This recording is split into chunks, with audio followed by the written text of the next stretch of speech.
আজ আমরা বিশেষভাবে সৌভাগ্যবান এবং সম্মানিত যে বাংলাদেশের তিনবারের নির্বাচিত প্রধানমন্ত্রী বীর মুক্তিযোদ্ধা শহীদ রাষ্ট্রপতি জিয়াউর রহমানের স্ত্রী বেগম খালেদা জিয়া আজ এখানে আমাদের মধ্যে উপস্থিত আছেন।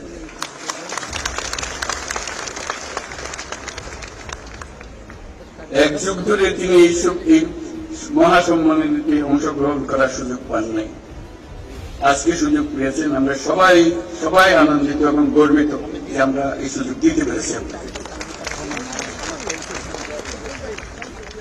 শারীরিক অসুস্থতা সত্ত্বেও এই বিশেষ দিবসে সবার সঙ্গে শরীর খাওয়ার জন্য আপনাকে আবারও ধন্যবাদ। আমরা তার আশু রোগমুক্তি কামনা করছি এবং এই অনুষ্ঠানে বিশেষভাবে স্বাগত জানাচ্ছি।